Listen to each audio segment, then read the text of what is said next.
नमस्कार, मैं GRS news के लिए गिरीश अग्रवाल। क्या केंद्र सरकार द्वारा जाति जनगणना कराने का वादा जो कि कैबिनेट से भी पास हुआ था, क्या जुमला साबित होने जा रहा है? मैंने ये प्रश्न मात्र इसलिए शुरू किया, इसलिए उठाया क्योंकि 16 जून को जब गृह मंत्रालय ने इस संबंध में नोटिफिकेशन जारी किया तो उसमें सिर्फ जनगणना कराने की बात थी, वो 2027। तो क्या पहलगाम हमले से उठ रहे सवालों को लेकर ही सरकार ने जाति जनगणना का झंझना आम जनता को देने का काम किया था, जिससे कि सरकार मैनेज कर सके और सवालों से ध्यान भटकाने के लिए जनता को वर्गलाया जा सके। देखना यह है कि क्या सरकार जाति जनगणना के संबंध में जो सवाल उसके गजट नोटिफिकेशन को लेकर उठ रहे हैं, इस संबंध में क्या निर्णय लेती है। आप सभी लोग जानते हैं कि पहलगाम हमले के बाद जो आतंकी हमला हुआ था, उसको लेकर सुरक्षा चूक को लेकर सरकार घिरी हुई थी। उससे तमाम तरह के सवाल उठ रहे थे, लेकिन जिस तरह से जाति जनगणना को लेकर सरकार ने कैबिनेट में प्रस्ताव लाया, उस समय मीडिया में ये सरकार का एक मास्टर स्ट्रोक बताया जा रहा था। लेकिन कल जब इस संबंध में नोटिफिकेशन जारी हुआ तो उसमें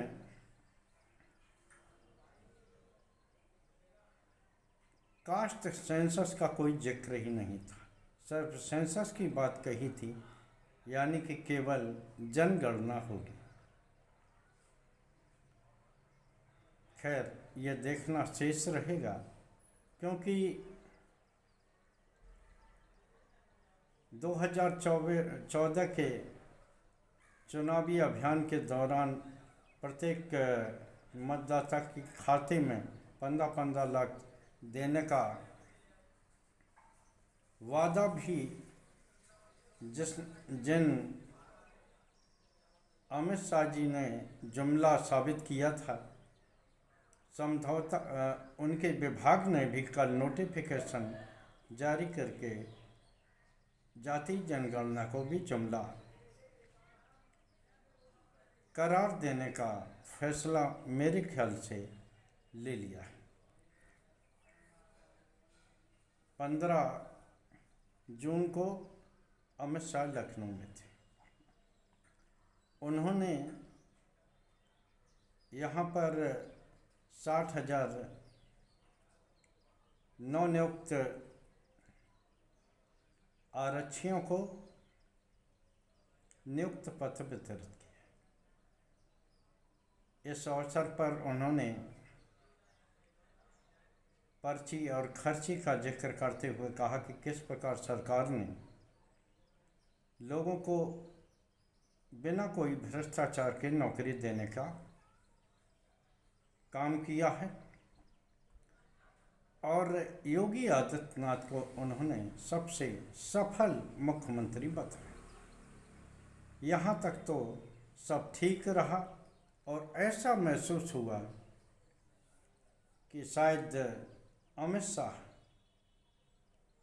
और योगी आदित्यनाथ के बीच चल रही कोल्ड वार कुछ मध्यम पड़ी है, या एक तरह से उस पर विराम लग गया है।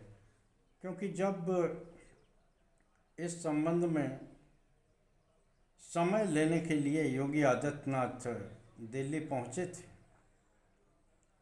तब ये कहा गया था कि योगी आदित्यनाथ ने गुजरात लॉबी के सामने सरेंडर किया।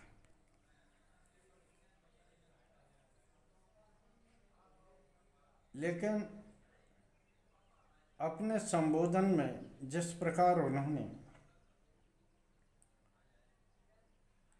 मंच पर उपस्थित दो उप मुख्यमंत्री केशव प्रसाद मौर्य और ब्रजेश पाठक और अन्य मंत्रियों की उपस्थिति में केशव प्रसाद मौर्य को अपना मित्र बताया, निश्चित तौर पर वो एक राजनीतिक संदेश देने की कोशिश, और ये दर्शाता है कि न तो अमित शाह की जबान फिसली है और न ही उन्होंने किसी भूलवश मित्र शब्द का प्रयोग किया। ये महसूस होता है कि निश्चित तौर पर केशव प्रसाद मौर्य को 2027 में या इससे पूर्व भी उनका ओहदा बढ़ाने की बात दिखाई दे रही है। हो सकता है वो प्रदेश के अध्यक्ष भी बना दिए जाए। हालांकि केशव प्रसाद मौर्य तो भारतीय जनता पार्टी के प्रदेश अध्यक्ष 2017 में भी थे, लेकिन जैसी उनकी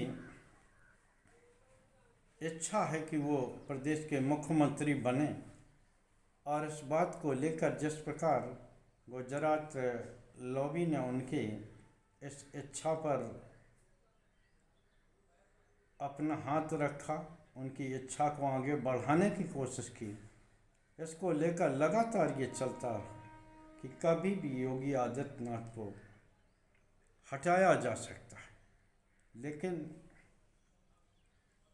आज तक योगी आदित्यनाथ अपने पद पर बैठे हुए, लेकिन जिस प्रकार से सरकार अखिलेश यादव के पीडीए के काट के लिए पिछले वर्गों को आगे बढ़ाने का दांव चल रही है, और जाति जनगणना की बात कही थी, जिसको लेकर मैंने वीडियो के पहले ही बता दिया था किस प्रकार नोटिफिकेशन में इस बात का उल्लेख नहीं है, लेकिन सरकार जाति जनगणना की बात करने जा रही है। तो हो सकता है कि 2027 के चुनाव में या इससे पूर्व केशव प्रसाद मौर्य को आगे बढ़ाकर वो योगी के पर को कतरने का कोशिश करें। ये तो कई बार मैं बता चुका हूँ अपने ब्लॉग में कि योगी आदित्यनाथ भले ही मुख्यमंत्री दोबारा बना दिए गए हों, लेकिन वो कभी भी गुजरात लॉबी के पसंद नहीं रहे। और उस समय भी जब 2017 में वो मुख्यमंत्री बने थे, उस दौरान भी वो